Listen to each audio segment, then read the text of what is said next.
Hello, everybody, and welcome to the Arcana Novum version 3.1.0 mod spotlight.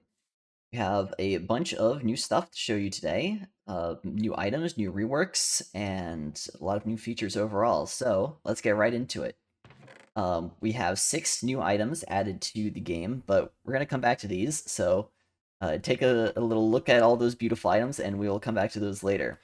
First thing I'm going to start off with is actually the rarity changes. I was going to start with the item changes, but I'm going off script because I need the items in this chest for part of the demo. So, we changed the rarity of a few items, mostly to reflect how many you should have. Like for the blocks here, the Celestial Altar and Stormcaller Altar, um, basically you only really want one of these altars at a time, so these have been bumped up from Exotic to Sovereign now, so they're going to take up more concentration when you place them down. On the other hand, the Igneous Collider and Spawner Harness have been decreased from Exotic to Empowered, so you can have more Colliders active since they're not really that big of a deal to have placed down. And the Spawner Harness, you can have as many of these in your inventory, basically. Having them as Exotic was a bit pointless. On the other hand, we have the Charms here, where the Charm of Feasting has been upgraded from Empowered to Exotic, because of how powerful it is in PvP. It was warranted that you probably want to have this take up a bit more of your concentration. So if you're going into a combat setting, you're going to want to make sure that having the Charm of Feasting is really worth it.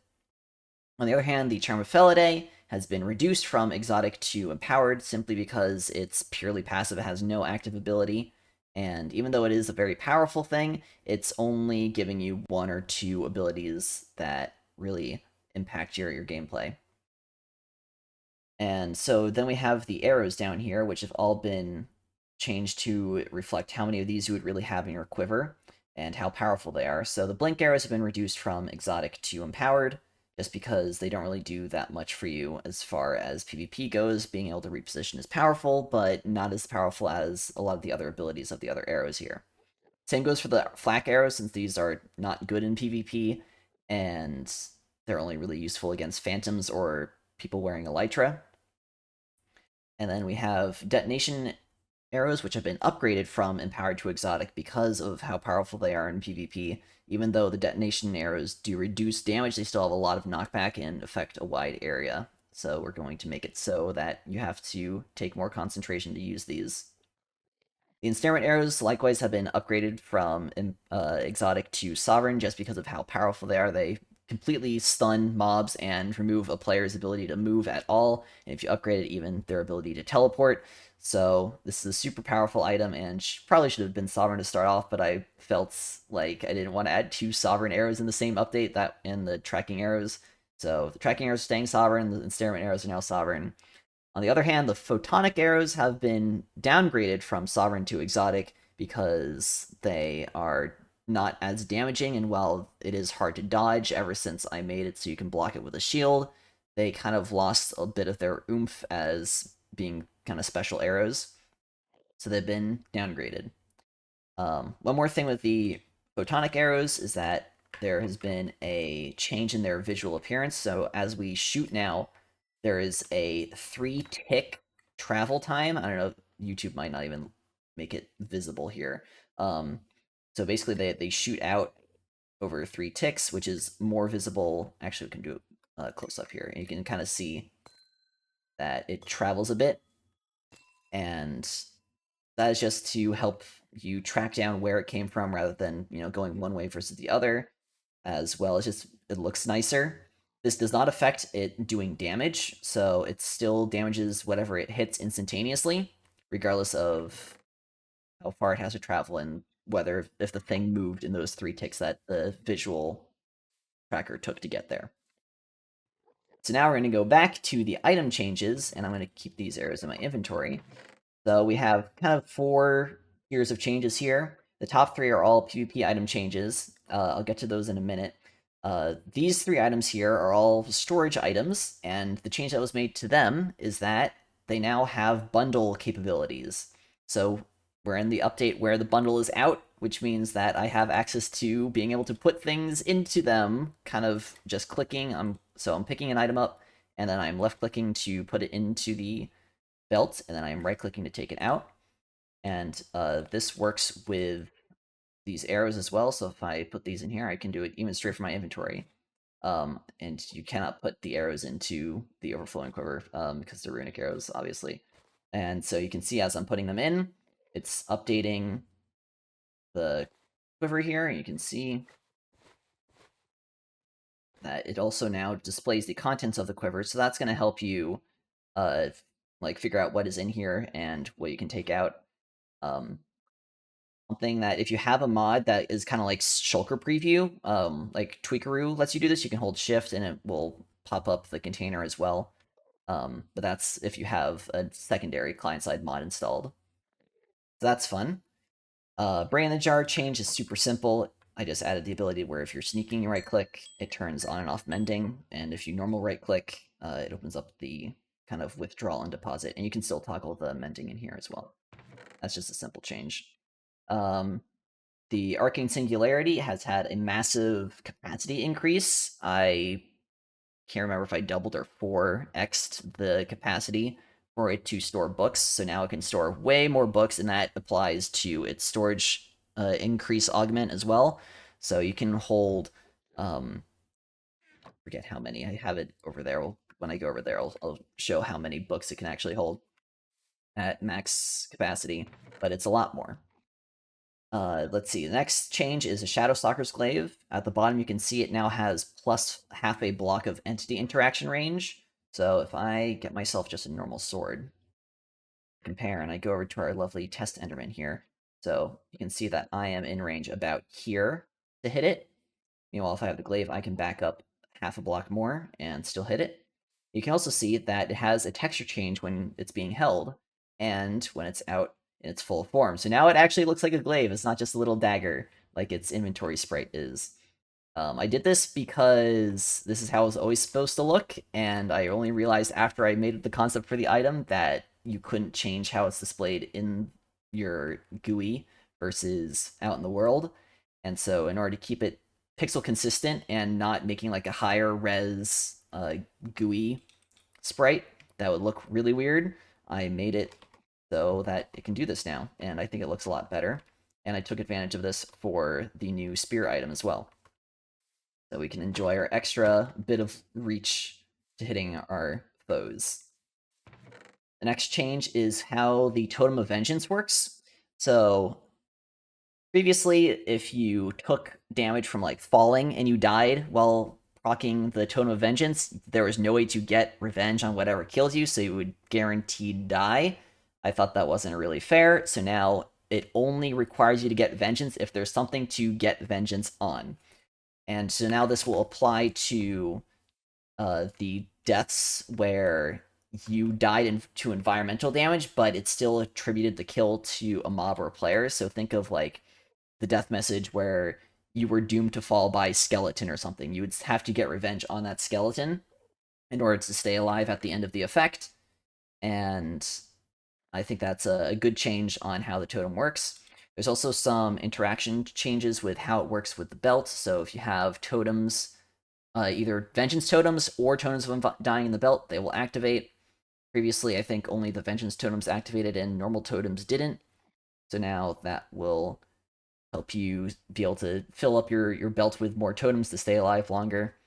And obviously, because these are a sovereign item, and if you put them in the belt, it's going to take a lot of concentration. So it's still an option for PvP, but you'll run out eventually, and same goes for normal totems. Lastly, the Shield of Fortitude has a bit of extra counterplay now. So previously, if it was broken by an axe, you would keep your absorption hearts. So if I'm going to put this guy here, I'm going to go into survival, and I'm going to get shot by this. Ooh. To build up some absorption hearts. Now that I have those, I'm going to go here, and I'm going to get close, and he's going to disable my shield, and all of my absorption hearts are now gone. So that's a bit of extra counterplay to make it so the shield isn't as overpowered. And this applies if you use the Magnet's Neodymium augment as well to disable it. At range, it'll still take away all of those hearts. And that is it for the item changes so far. So now we're going to go on to the armor models, which is a new capability in the latest version of Minecraft, which lets you have custom models for your armor. So here are the wings. This is their default form, nice and purpley with the scales on the back. And as you can see, they're compatible with trims, so you can trim your armor to be whatever you want it to be, any color, any trim that you can put on it, and it'll affect the back of the wings as well to make them nice and shiny. And if we put these on, you see that we have the chest plate and the wings on the back. So it's a nice way to know that the wings you're wearing are the wings of Enderia and not just some elytra you stole from a ship. We also have the levitation harness, which is kind of a vest here. And this is both trimmable and dyeable. So I can take some dye here and put it on here. Now it's nice and blue. We can put it on and it's blue. And we can also wash it off and make it red instead. And now it's red. And so this also applies for the Sojourner Boots model, which are basically just kind of outlined in order to keep showing their color, because I think having them be prominently dyeable and trimmable adds a lot to the personality you can have on the boots. Now they're nice and dyed. And I forget if I can... Oop. Yeah, so if you can dye them to make them complete, or wash it off to make them like completely blank, then you can kind of dye them again without having that green tint on them.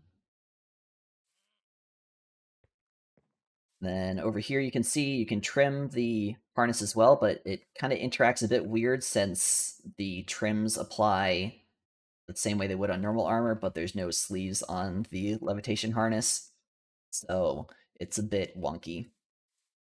There's also a few augment changes, and changes to some other items. So the feasting charm got nerfed a bit so that it will, like, Charm of Gluttony will apply less of a buff to each of the food. So if we go check out, yeah, so Charm of Gluttony, so when it gives you extra stats, those stats are going to be less than what they used to be. And the augment was also increased in rarity. There are a bunch of rarity changes to a bunch of other augments as well. The spawner harness salvageable frame is now just a single tier. It's a mundane tier, so you can kind of choose between the cheap option to get your nether right back, or the expensive option to make it so it never breaks in the first place. The wings now also have a change in wing buffet, so getting hit by a gust will always activate the ability, and then level 2 will cause that gust to affect players. So hopefully that makes both of those augments a bit more appealing for players to choose to use them. And then Stasis Pearl, I changed Reconstructive Teleport. Both the rarity has been increased, and it now gives less of a duration of regeneration and resistance, since it was a bit powerful as for being used as a healing tool rather than just a teleporting tool. I'm pretty sure that's all of the major item changes that I went through. The Charm of Wild Growth, I changed the research, so you no longer need 2x2, the achievement for breeding every animal together, since that was a bit extreme, and it was a lot easier to just go and find the research notes in a village for it rather than actually doing the research normally. We also have a change to how the lore on all of these items work, so let me use a different example. So for our new item here, we had some guests do the texturing and models for some of our items. So the Charm of Cetacea here was generously textured by Rico. And now if you click on the lore, all of the lore for all of the items has been redone. So it's now completely up to date.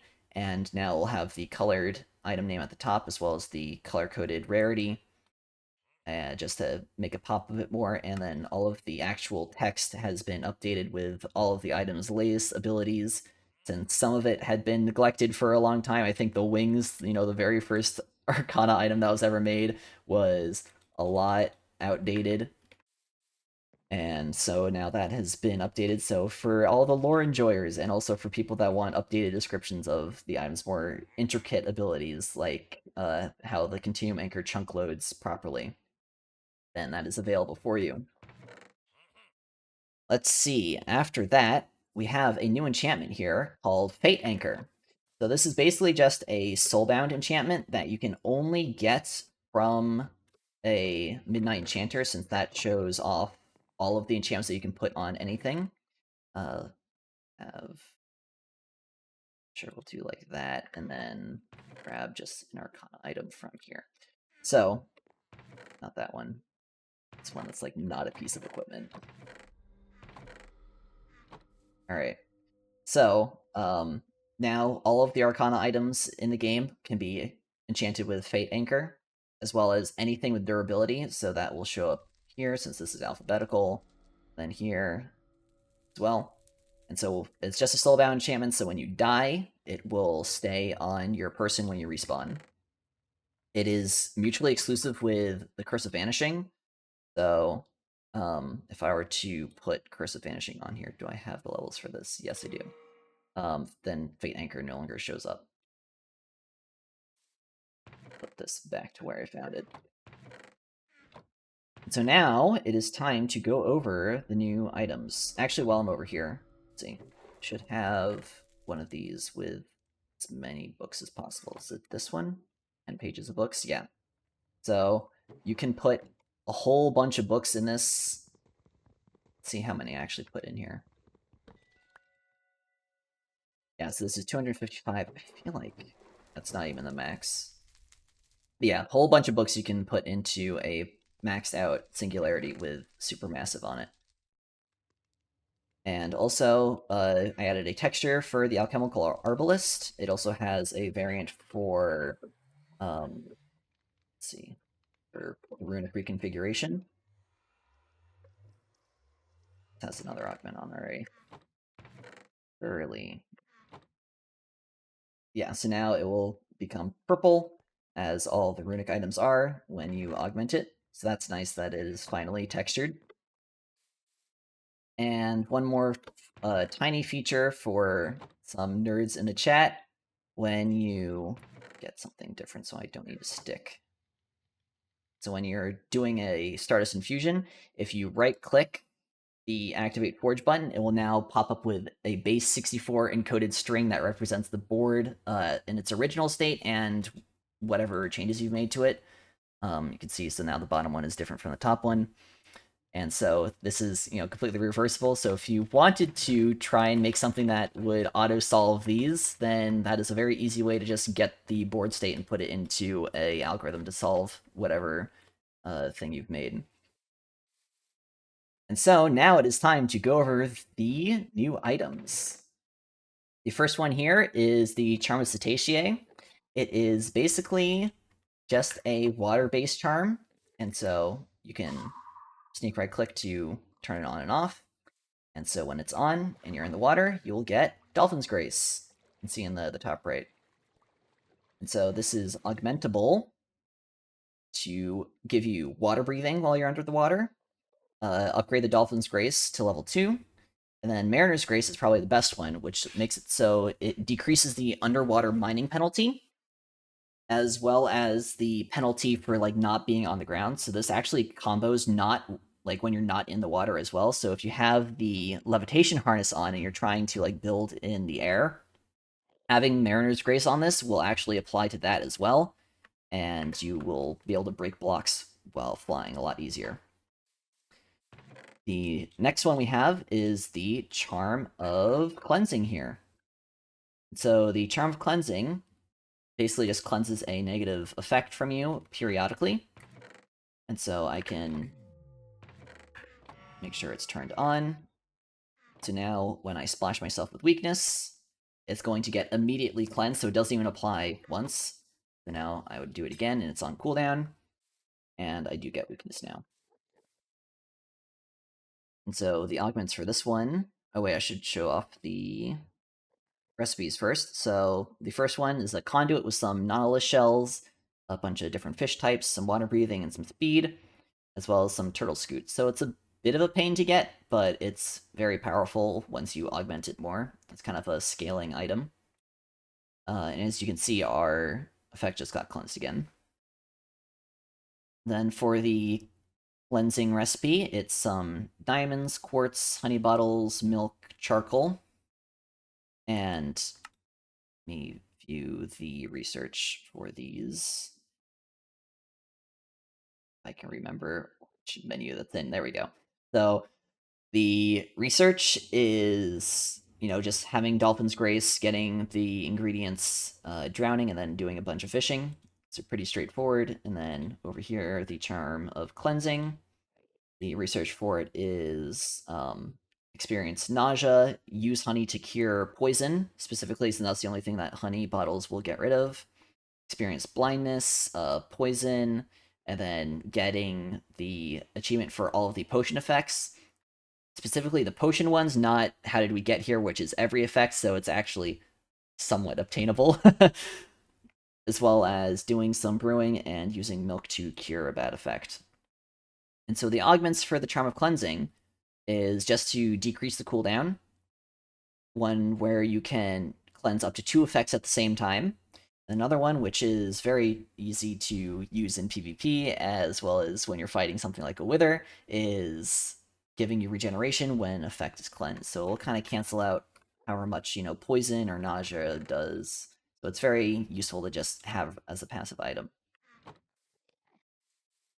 One thing to note is that it will not, like, if you step on Wither Rose, it's going to apply the effect every tick, and so if I have this on, it basically doesn't do anything. Next up, we have our PvP items. So here we have the Binary Blades, which is a very fun sovereign item here. I don't know why I'm getting so many visual glitches when interacting stuff in chests today. So the Binary Blades, when you hold them, it splits into 2. And so the crafting recipe for this involves using 2 swords instead of 1. And the enchantments from both these swords are going to get combined, as well as their Stardust Infusion level. It's going to basically combine them for free using whichever Twilight Anvil is attached to your forge. And it will prioritize the top left one, so if there's incompatible enchants on these, then it will prioritize the ones in the top left sword, and then put the bottom right sword onto it. Other than that, it's about the same level of netherite and nether stars for a sovereign item, and we can view its research. And its research is all the netherite related ones, all the nether star related ones, as well as the Stardust Infusion. So basically stuff that you should have at the point of actually getting the resources to craft it. Don't have to do anything too crazy. So what it does is when you're holding it, it will appear this bar on the bottom, which is your energy level, and as you attack, it will... Oop, that was low. It will power up the swords even more, and so each hit that you do will kind of double swing your swords. And so, as you notice, as the bar fills up, the attack speed of the swords goes up. So we'll wait for it to decay after not hitting things for a little bit. You can see the rate of the swords is going to increase as we keep attacking. And our move speed increases, so now I get to sprint around real fast. Oh, I have the Sojourner's Boots on as well. Okay. Well, you can see I'm kind of slowing down as the swords run out of speed. And so these are also augmentable with 3 mutually exclusive augments. You can kind of choose which ones you want to fight with, and they're all styled after different types of stars. So we have the White Dwarf Blades, where you can now spend energy to parry attacks. And so you can parry up to 50% with the base level, and then upgrade that to 75 or 100 using your energy. The Red Giant Blades give you increased damage per swing, on top of the other movement and attack speed buffs. And then level 2 means that when you're at high energy, so above 50%, you'll ignite nearby creatures on fire. The Pulsar Blades will give you a ranged attack, so your energy can be spent to emit a bright pulse of energy. Basically, it is a mini photon arrow that shoots out. And then level 2 means that it will use less energy and increases the damage. My personal favorite for doing PvE is the White Dwarf Blades, because you can parry a bunch of attacks. So if you're dealing with having a bunch of enemies, it's very easy to right-click to parry, and then keep attacking without having to like switch to your shield and wait for your sword to recharge and all of that. So it's very good. And then so next up we have, actually I will show off the different abilities real quick as well. So we're going to apply Pulsar Blades at level 2, and so it changes the visual appearance of each of the swords as well. I'll do Red Giant Blades level 2, and then White Dwarf Blades at level 3. So if we get our Enderman here, you can see right-clicking will shoot out a laser beam.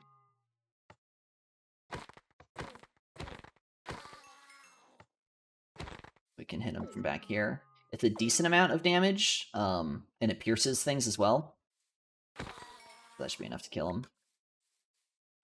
So now we'll do Red Giant Blades, and so now you can see he is on fire and teleporting all around. That might be a problem later. He has no AI. Then let's do the White Dwarf Blades. So now we can hold right-click, and it'll kind of keep a parry up. And if I had an enemy that would actually attack,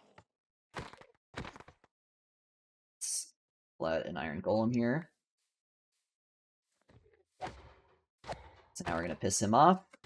Now we can block, and we blocked all that damage because we have the max level. And you can see how much energy it took doing that.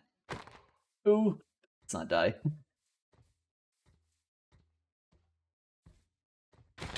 Oh, I died anyway. Oh boy. Oh, I didn't reset my spawn. Okay, hold on.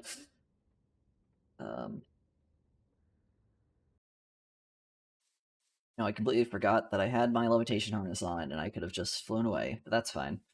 And he's no longer angry at me. Yeah, he'll chill. Actually.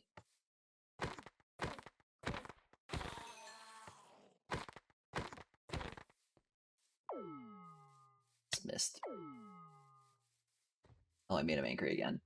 It didn't do enough damage. There we go. So those are the binary blades. Very fun, very powerful combo momentum weapon. Next up, we have the Graviton Maul, which is an empowered mace that comes with Reach 5 on it. So that's one higher than you're able to get naturally. The recipe for it includes having... I just keep clicking on all of the wrong things. Recipe. So we have the 2 Reach 4 books that get combined on top of a mace, and it'll take all of the enchantments and infusion of the base level mace that you give it, and it acts as both a mace combined with an axe, which means that not only will it break through shields with, actually changed it recently, so any power of attack will break through your shield. It also will vein mine trees. So now that entire tree just got broken down. And on top of that, it will allow you to, when you're on the ground, it will shoot you into the air. Okay, good. I have my levitation harness on. It does not take away your fall damage. When you're holding it, it will give you a negative 80% fall damage multiplier. That's only when you're holding it in your main hand. So if I take this off and I go up, I'm still going to take a decent amount of fall damage doing that. However, this being a mace, you can go up very high and get a big attack onto something and apply all of that scaling mace damage. So I could go over to this Enderman here and go all the way up and not miss my attack, preferably. There we go. And then if you land your attack, it will reset your fall damage as well. However, it also has a second ability. When you're in the air and you rocket downwards, it will do a smash attack that will knock away all of the mobs and do damage in an area. So if I were to go over to my pig infuser over here, turn it on. So while these pigs are doing their thing, I can go all the way up, and I can come smashing down, and it will knock all of them back, and they're all super low, most of them. The damage is based on how high up you are. And also, you can't do like a mini one. You have to go up at least a certain amount, or be channeling down for a certain amount of time in order for it to apply the downwards impact. We have some augments on the Maul as well, such as Gravitic Domain, which means that all enemies in an area are affected by your 2 right-click abilities. And then the Singularity Maelstrom, which means when you are sneaking and on the ground and using the right-click, it will draw in all of the mobs to you and apply damage, and then it will give you resistance and slowness, so you won't be able to move very well. But it will apply damage amp and cramming damage to all enemies that are pulled in. So let's do Maelstrom. So now if we are here, we're going to draw in all of these guys, and we're going to get pushed around a whole bunch. But they're going to die really quickly, and it will still apply the damage amp, so you can combo another ability on top of that to deal massive damage to them. It's also good just for like little mini jumps. Like if you need to get up somewhere high, you could just right click it and it'll boost you up. Or if I wanted to like get all the way up there, I'd have to be closer, but I could do that as well. So let's put this back. So now we have our 2 divine items, which are currently unobtainable, and those will be added in a future update.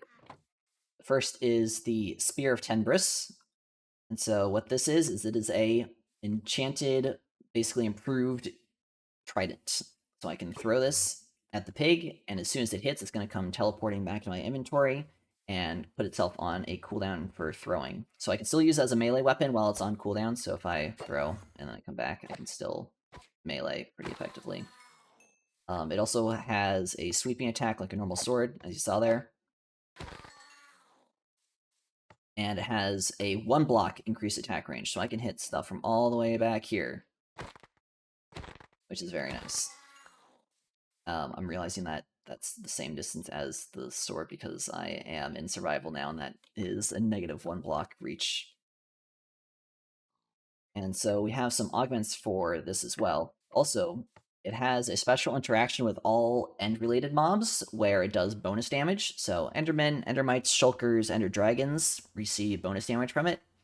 And this also does not count as a projectile when it gets thrown, specifically for interactions with Enderman.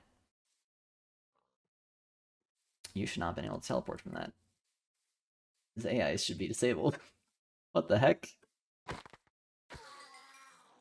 I summon an Enderman. Yeah, so I guess that only happens when they're AI disabled. That is a weird bug. Yeah, so Enderman normally will not be able to teleport away from this. This is a part of the lore of this particular item and how it works. You can also see it has a fun little animated texture in its sprite, and so does the Graviton Maul. This one shows up when you actually hold it as well, versus the spear, which has the elongated spear texture. And also the spear throwing animation. So the augments for the spear that we have are... we can fully infuse it with Stardust, Voidstorm, which is a powerful one, which means when it impacts the ground or an enemy, it will cause a surge of arcane lightning and do lightning damage. You have Blinding Rage, where creatures impaled by the spear are given true blindness for a second. Eternal Cruelty, where mobs slain by the spear give twice the souls to a soulstone. And then Unending Hatred, which is a simple cooldown reduction on the spear throw. Something to add to this is that... let me get out of Indicator, actually. So he's going to be very angry at me. And when I throw the spear at him, he's going to get stunned for a second. Oh, he lost his interest. Come on. Put a cooldown reduction on this. I missed. That's great. Let me keep running. So it stuns things that get hit briefly. It gives them a brief bit of, not ensnarement, but just big slowness, so they can't move. and that applies to players as well.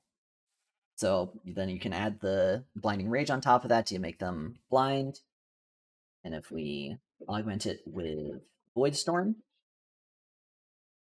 put Unending Hatred on it for quicker cooldown as well, it will send out a burst of lightning to everything in its range.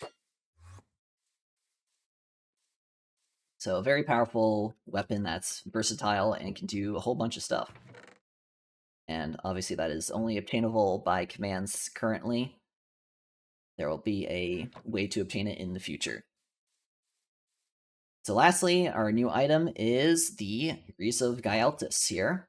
And so these are the new pants items. So now we have an Arcana item for every slot. And so it's equivalent to Netherite, unenchanted, but you can obviously add your enchantments on top of that. Oh, I should add the spear can be enchanted with sword enchants and not trident enchants.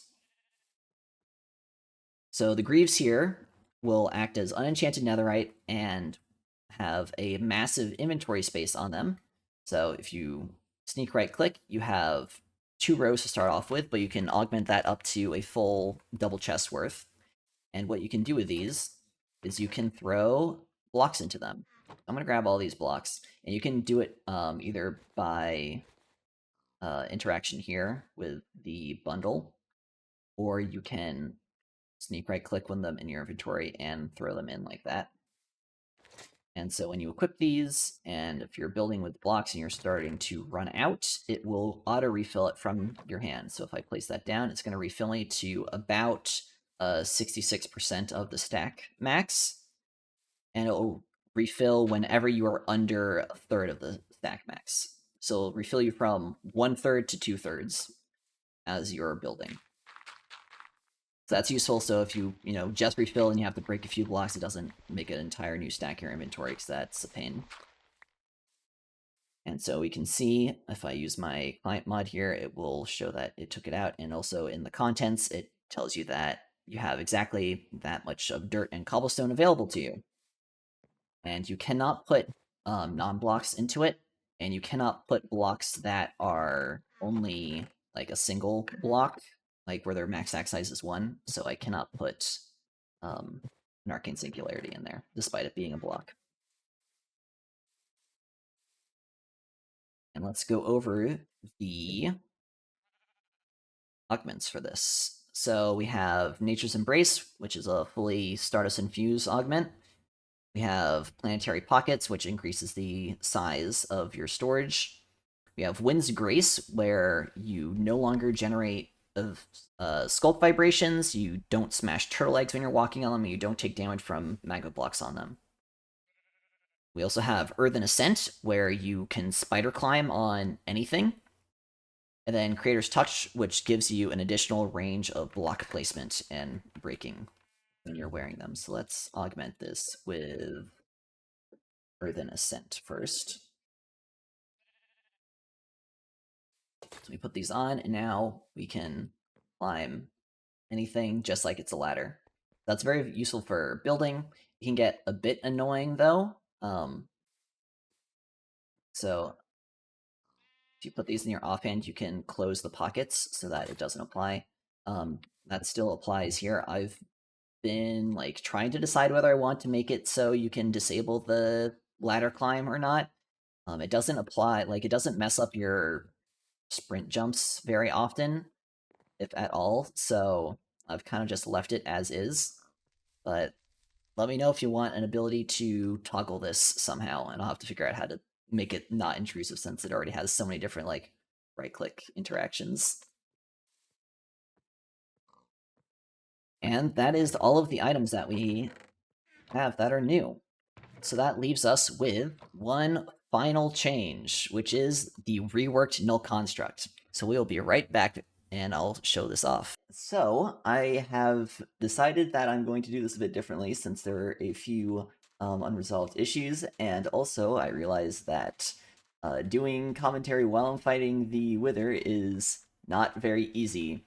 So what I'm going to do is I'm going to go through my gear set as far as preparation goes, and then I'm going to switch to voiceover as I fight this lovely construct here, in this mesa.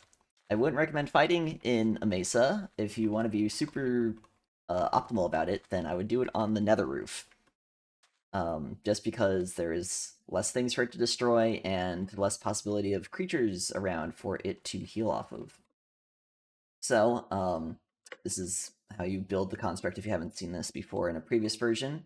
And all you do to activate it is right-click it with either a Sovereign or a Divine Catalyst, depending on which difficulty you want to go for, based on what reward you want. So for my gear here, I have Netherites, 4 with Mending, because I'm going to be taking a whole bunch of damage, and you want to be able to heal this back, like durability damage. Also Fate Anchor in case I die, just to not make a mess. I have a Runic Quiver here with 2 sets of arrows. These are mostly for dealing with the goons that spawn. So he's going to spawn some guys that are going to heal it and try and kill me. And you want to get rid of those as quickly as possible. So I have some detonation arrows here with anti-personnel. And then I have some Runic Storm arrows with stabilization and aftershock to create kind of that zone denial. I'm gonna put those back in my quiver here. In my belt, I have a few things. So I have the Brain in the Jar for healing all of my durability damage. I'm actually going to put this up a bit more.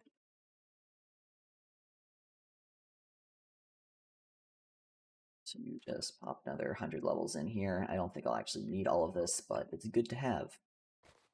And then we have a single Totem of Undying, because you only get one. When you fight the construct, if you're the person that summoned the construct, you can only use a totem once against it. Just a regular totem. This does not apply to Vengeance Totems, because those are funny if you are trying to gambit a Vengeance Totem against the construct. And then the Null Memento will also not be a one-time thing, but that has a 30-minute cooldown, so I hope you can finish a fight in 30 minutes. Then we have our Charm of Feasting here, unaugmented, because I don't think I'd need the augments, but if you want to be extra safe, you can throw Gluttony and Enzymes on it. Then we have a Charm of Cleansing that is max augmented, because you get the Rejuvenation, so it's a bit of extra healing when you get cleansed, because he's going to be applying Wither quite constantly. And then we have Charcoal for the extra cooldown, and then Antidote to remove any of the additional effects that is going to get applied. And then for my weapons here, I have the Binary Blades with Sharpness instead of Smite, because I don't think I need the extra damage to Smite, and it's likely that this is what you would have when you're fighting it, if you're not making a sword specifically designed to kill the constructs. I also have White Dwarf Blades level 3 on it instead of a shield, so that's better for deflecting its ray attack. Then here we have a Runic Bow with just Infinity, and then Acceleration Runes 5 on it. Acceleration Runes is important for being able to keep up your range damage if you don't have another method of dealing range damage, like if you had Pulsar Blades, or if you happen to have the Spear, or any other form of range damage. We have a Stasis Pearl with Acceleration and then Reconstructive Teleport. This is kind of my preferred healing option, as opposed to an Arbalist with healing arrows, but either work. I just think that this one is cheaper and takes less setup time, because I could just, if I don't screw it up. Alright, so this is kind of what I have. I have a pickaxe here in case I get trapped underground, which happened in my previous test over in the desert. I'm going to set that up properly this time, and we're just going to go. Alright, so switching over to voiceover mode, you can see here the construct has its little startup animation. And once it spawns in, it's going to immediately use one of its abilities here. So that is the Curse of Decay, which is going to apply a bunch of negative effects to me up in the top right. So that's like weakness, mind, and fatigue, and also doing max health damage to me. And it's also going to start off with its strong blast ability that destroys a whole bunch of the area. And so once it uses its Forgotten Army ability, you can see that I immediately switch my focus, because the Forgotten Army spawns in 2 types of skeletons. It's going to spawn in some warriors, and it's going to spawn in some mages. The mages are the ones with the staff that have the kind of like blaze-looking pixels in the middle. And so those are going to heal the construct the longer they're alive. And when I kill them, you'll see a kind of red skull trace back to the construct. and so that is going to deal true damage to the construct. So if you kill the mages fast enough, it will deal more damage to the construct than they had a chance to heal back. You can also see here, as I'm fighting these guys, you can see little red kind of particles trace up to the construct when they're alive, and that is how you know that it's healing the construct, and also gives you a chance to find any ones that are hidden through the ground. So if one gets trapped underground somewhere, you can go find that mage and kill it before it heals the construct back too much. You can also see here that the construct has multiple different attack modes. So it has kind of these 2 melee modes, and then it has 3 ranged modes. And so right now it's in the regular melee mode, where it is just getting up in my face, and it doesn't have its armor active. And then it shifts into one of its ranged modes. It has a circle strafing mode, where it kind of irregularly circles around you. It'll shift its direction, its speed multiple times, so you have to know how to lead your bow shots a bit in order to hit it. And then shifts into its 3rd attack mode here, which is its ray ability, where you can block each of these rays with a shield, and it won't do any damage to you, which is why I'm able to use my Binary Blades White Dwarf ability to block it without having any energy expended.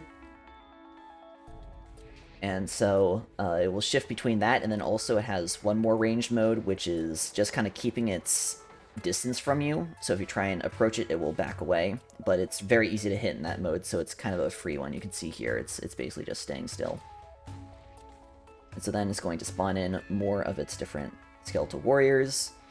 And you'll see that all the mages have the same staff, but different skeletons that are melee skeletons will have different looking axes, like axes, swords, glaives, and that's just for flavor. They don't do anything different. It's all the same weapon that they're using, which is an axe, so it will break your shield if you have a shield up. So here we can see it going into its circle strafing mode again before using another curse, which I usually preemptively use my pearl to get the resistance from the reconstructive teleport up, as well as the regeneration. And so then I'm switching back to try and kill those mages as fast as possible, as we can already see the healing particles go towards the construct, and it's getting healed up quite significantly.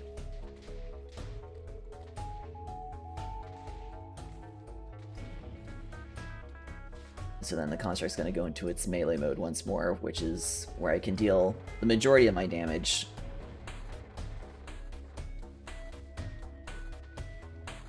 And it is very important that you block the Withering Ray, because if you don't block it, it will absolutely destroy you.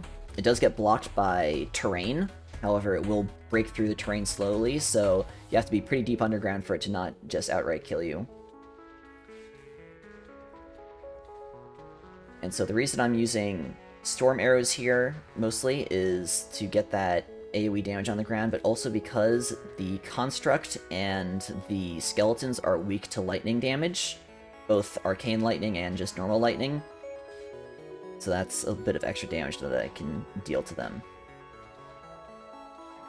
You see that I almost died to the Withering Ray here.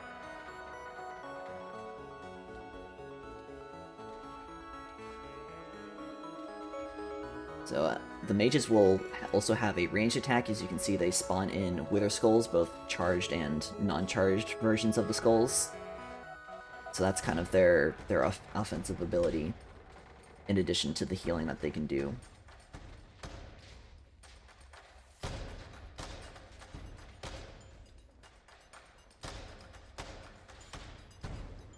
So as we see, the construct did have a chance to heal all the way back up to full, and so then I just start using my lightning arrows on the construct directly, and I'm starting to do massive damage to it, so I probably should have done that since the beginning. It's definitely a struggle to keep the skeletons at bay so it doesn't have a chance to full heal each time.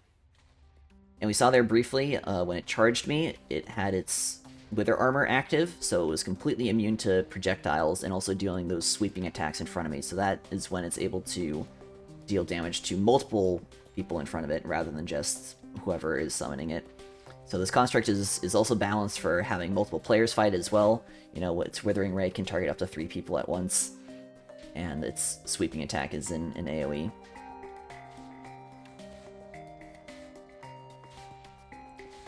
And so I'm just kind of getting buried into this mountain here as it's just breaking all the terrain around me.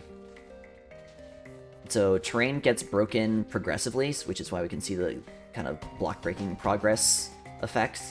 So tougher blocks will take longer to break, so if you use something like obsidian, or if you're rich enough to use something like netherite blocks, it's going to take a whole lot of time to break through that compared to something like sand, where you can see the ray just kind of melts through it like butter. And so I'm getting the construct pretty low. I'm still having to manage my health. I burned through some golden carrots already. We can also see it activating its healing ability, where it just increases its passive regeneration and its healing from all sources. And now it's comboing its armor ability, as well as its circle strafing mode. I'm getting a little bit of lag at the moment. So when it has its armor up and it's in a ranged phase, basically your only way to damage it is with some kind of magic damage. So while it is usually resistant to magic damage overall, it's better than nothing when that's the only thing that can pierce, you know, this particular comboing of abilities that it has.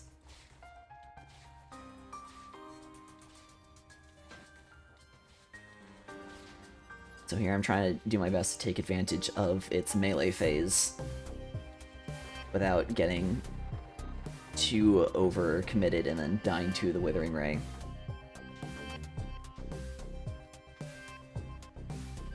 So here I'm trying to use the lightning damage while it has its armor up. Keep doing damage while it is immune to just base projectiles.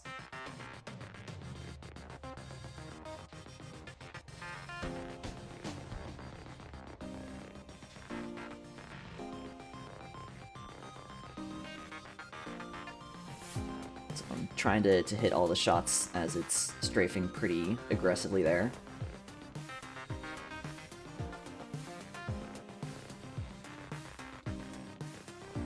And you'll notice that I don't have any like passive potion effects going on, like if I had a beacon or if I brought potions with me. So that also would have been something that could have made this fight a whole lot easier if you want to be over-prepared for it. However, it would be important to note that you would have to protect the beacon somehow, and kind of still fight within the range of the beacon without the construct obliterating it somehow. Like either by a teleport over or it's just big AoE blast ability.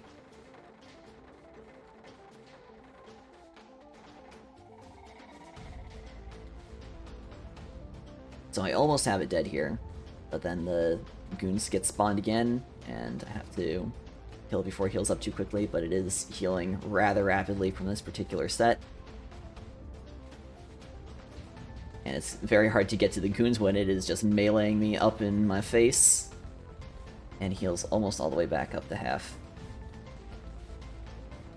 And here I lose track of my health, and I pop a totem. And you can see in the chat, Null is very upset with me and saying that cheating death will only get you so far, don't become reliant on it, so you can only use a totem once. So if I had a second one and I had to use it, it would not activate and I would just die and lose the fight.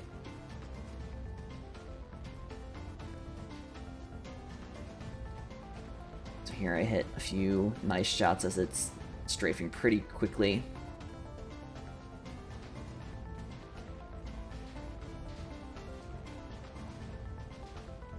And I'm trying to capitalize on the time between its reinforcement, because it has a pretty long cooldown. You can see it's not too long since it used it pretty frequently, but it is its second longest cooldown ability.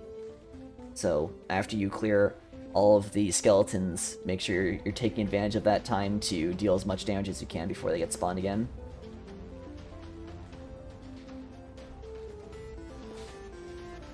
So here I have it in its kind of final quarter of its HP. It does its final knockback blast. And since my swords are fully charged up, and I'm getting some good hits in since it's in melee, it favors melee more the lower health it is, compared to its ranged modes.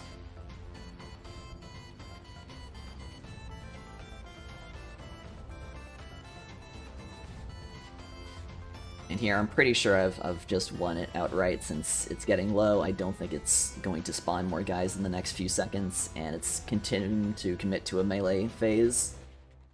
And there we go.